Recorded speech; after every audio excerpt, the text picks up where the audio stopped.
Ya, selamat siang Bu Dewi, selamat siang juga Prof. Abu Bakar Munir, dan hadirin sekalian.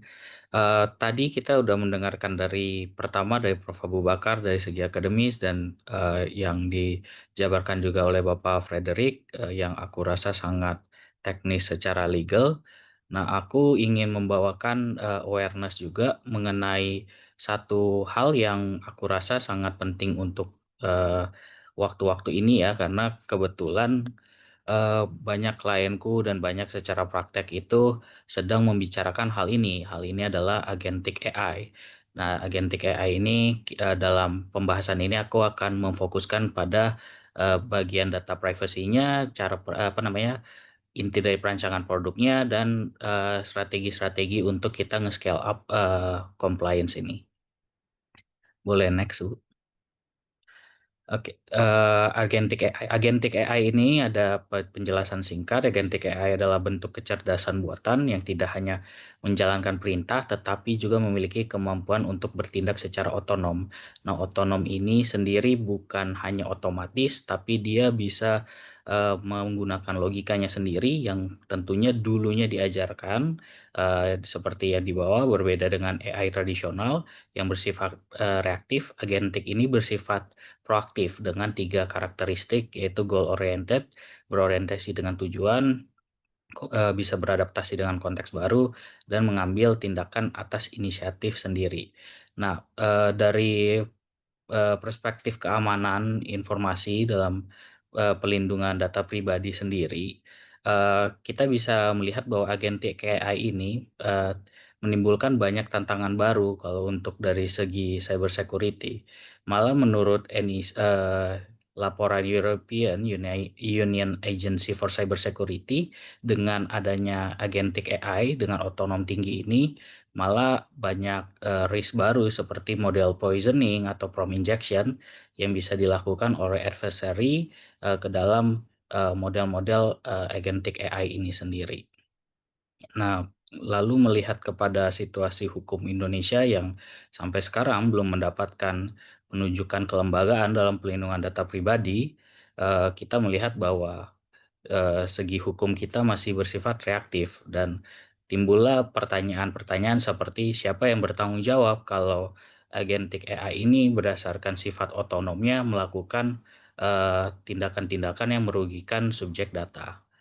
Nah, ini kan menjadi pokok dari concern di zaman sekarang, dan aku rasa menjadi eh, tempat untuk riset maupun peluang bisnis juga bagi kita yang bergerak baik bahkan di agency marketing pun maupun di perusahaan-perusahaan cyber security.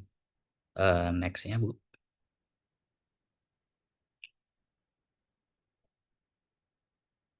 Oke, nah aku singkat saja membuat PowerPoint-nya dibagi menjadi tiga ya, berjudul Agentic AI antara kewaspadaan dan peluang strategis bagi bisnis di era ketidakpastian.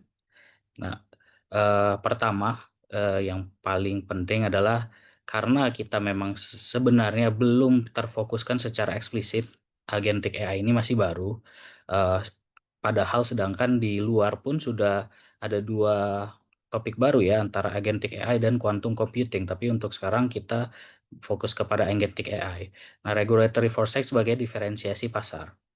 Nah, perusahaan-perusahaan yang proaktif malah sebenarnya secara fakta pun menjadi pembeda dalam pasar industri ini untuk nge-stand out bahwa mereka pun sudah mempersiapkan hal-hal baik modul PDP-nya maupun modul back-end-nya untuk menghadapi permasalahan-permasalahan agentic AI ini.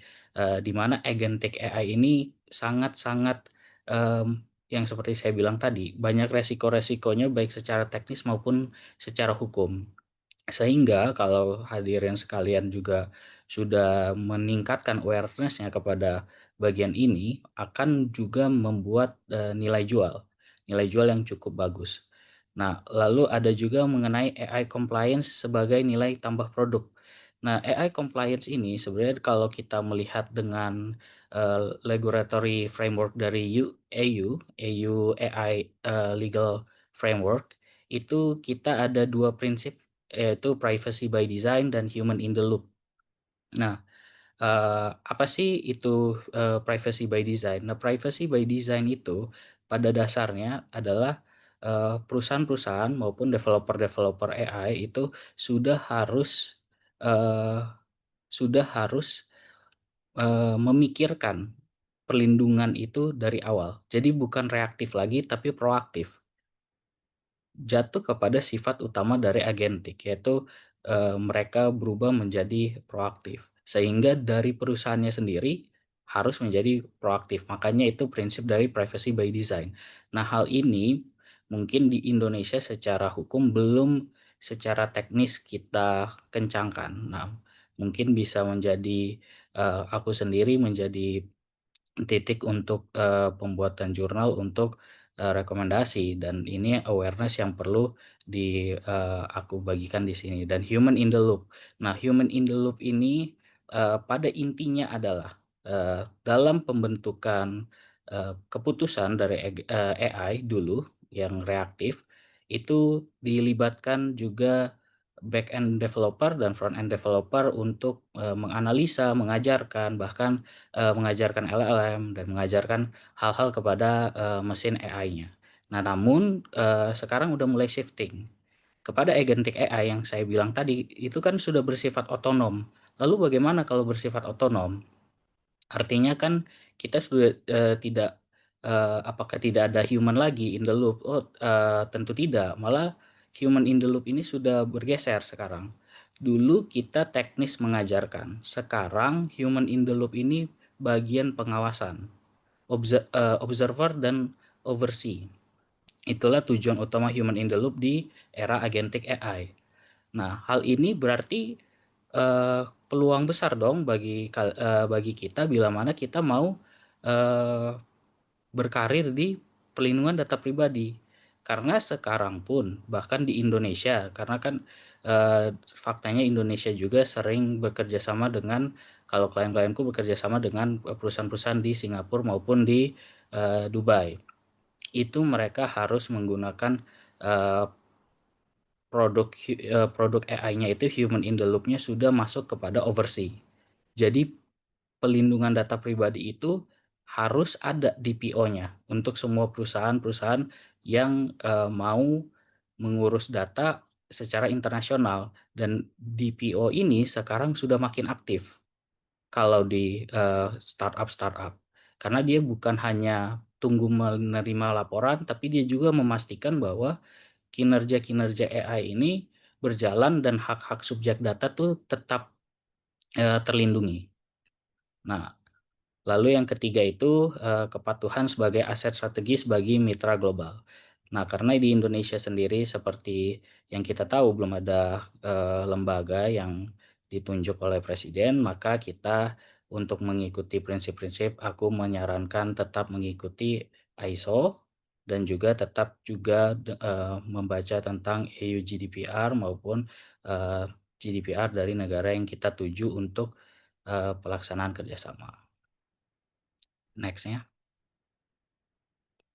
Nah, strategi mitigasi dalam automated decision making dan agentic AI ini secara singkat saja yang saya buat untuk, situasi Indonesia yang sekarang. Satu itu membuat kebijakan internal tentang automated decision making, ini tentu, terikat pada Undang-Undang PDP, mengklasifikasikan keputusan berbasis AI. Nah, ini kita harus secara transparan apakah, pemrosesan kita itu masih menggunakan AI modul yang mana, atau misalnya sudah masuk kepada agentic AI, karena agentic AI itu seperti yang saya sudah jelaskan, dia bersifat otonom. Sehingga, sudah sepatutnya bahwa perusahaan yang menggunakan agentic AI itu transparan bahwa pemrosesannya itu sudah dilepas kepada, learning machine-nya. Lalu untuk, kedua tentu melakukan data, protection impact assessment yang aku rasa tidak perlu diulang lagi, penjelasannya. Sekian yang bisa saya sampaikan mungkin untuk, seminar kali ini. Terima kasih.